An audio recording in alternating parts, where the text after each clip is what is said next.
What's up, sunshine? It's time to shine. Coy Wire here with the daily 10 minutes of news, and welcome back to our wall of friends, which got a spooktacular glow up. Our news associate Sabrina taking some of your incredible art and swag and showing it off to the world. Like this, Miss Webster's class at Riverview High School in Warsaw, Ohio, magnificent. And this is pretty special. Miss Packingham at Andover High School in Andover, Minnesota, she sent me this notebook from one of her amazing students, Jack. He created illustrations about every CNN 10 episode that he watched during the school year. Amazing stuff. And remember, today's Your Word Wednesday, so listen up to see if the vocab word you submitted helped us write today's show. Let's get to it. We start with an update on the ongoing U.S. government shutdown that brought parts of the country to a halt. The shutdown has now passed the 1-week mark, and its impact is being felt in some surprising places. Here's the message one pilot at California's Hollywood Burbank Airport got as he was preparing to take off Monday afternoon. Just getting a headset on. You said everything's closed for our clearances? Clearance is closed, ground's closed, local's closed, the tower is closed due to staffing. So you just contact SoCal on the 800 number in the green book for your clearance. An air traffic control tower had to temporarily close due to staffing shortages. It's just one example of how the hiatus is impacting vital government professions like air traffic controllers. Our Pete Muntean has more. Burbank is the real interesting one because the staffing shortage there was so deep that the tower there went into what's called ATC 0, meaning no air traffic controllers working. Pilots were asking controllers, as you heard in the lead-in there, what to do. And it essentially turns into the airport, instead of a crossing guard like the control tower, it turns into like a four-way stop. So they just have to see and avoid other airplanes that are in the area. Remember, this very same thing happened during the 35-day shutdown back in 2019 when controllers started calling out sick. That led to ground stops and delays in some of the busiest swaths of airspace in the country. It was pretty quickly thereafter that lawmakers reached a deal ending this government shutdown. We'll bring you more about the U.S. government shutdown and its impact as we learn more this week. Pop quiz hot shot. What particle is responsible for electromagnetic force? Photon, neutron, graviton, or Higgs boson?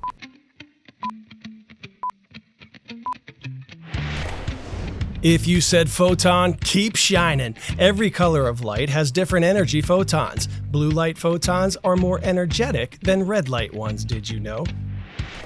Every day this week, winners of the Nobel Prizes will be announced. The foundation awards prizes annually to those who embody the pinnacle of their fields. The latest, the Nobel Prize in Physics, which goes to trailblazing physicists John Clark, Michel Devore, and John Martinez for their work in the realm of quantum physics.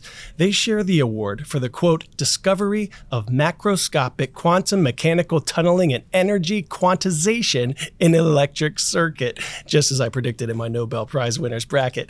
Their experiment, done more than 40 years ago, helped revolutionize our understanding of quantum mechanics, which describes how matter behaves at or below the scale of an atom.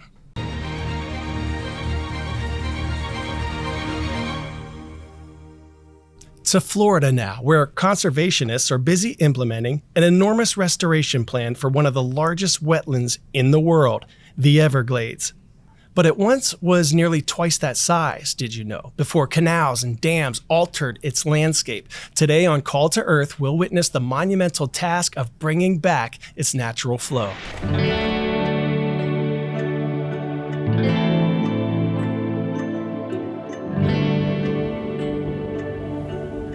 Right now, we're standing in the Everglades. It's the largest tropical wetland in the United States, and it's an incredible, diverse habitat. This ecosystem is home to more than 2,000 species of plants and animals.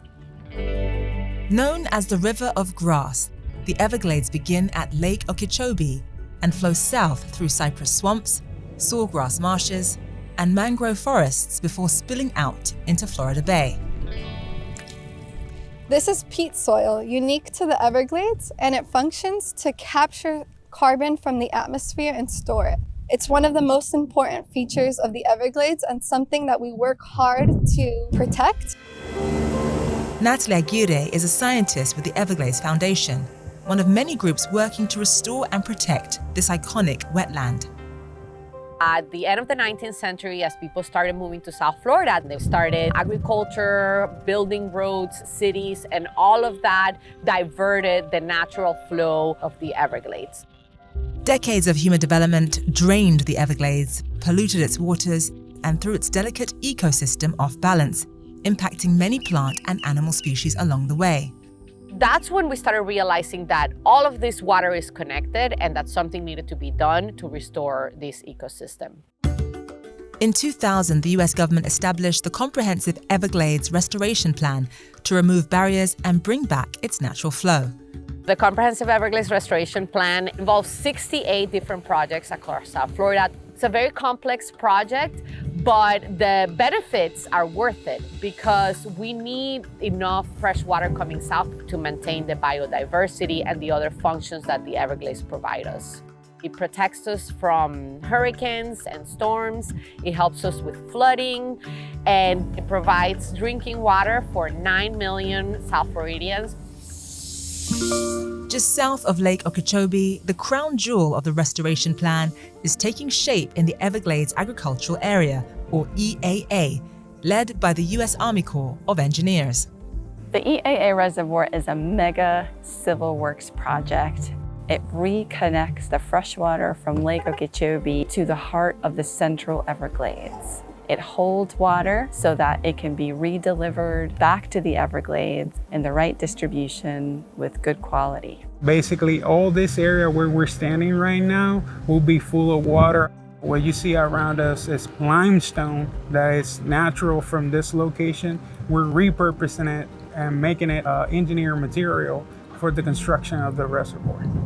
Expected to be completed by 2034, this reservoir will work in conjunction with stormwater treatment areas, or STAs, that filter out excess agricultural runoff, like phosphorus, which can lead to harmful algae blooms and negatively impact wildlife.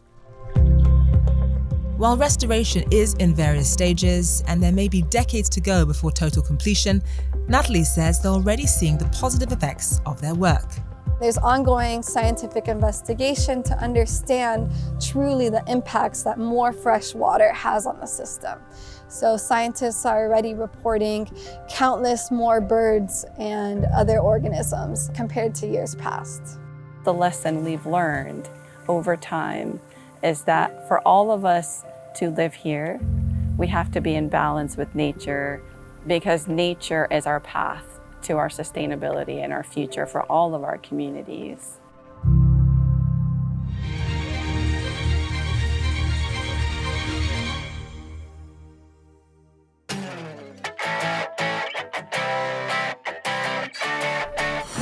Today's story getting a 10 out of 10. Burly beasts getting beautified for a festival that is one of a kind. Water buffaloes in Thailand getting a glow up for the country's annual Water Buffalo Festival. You heard that right. It marks the beginning of harvest season by celebrating these beautiful bovines that were once vital to Thai culture. There's a parade and a 100-meter buffalo dash. Eat your heart out, Kentucky Derby.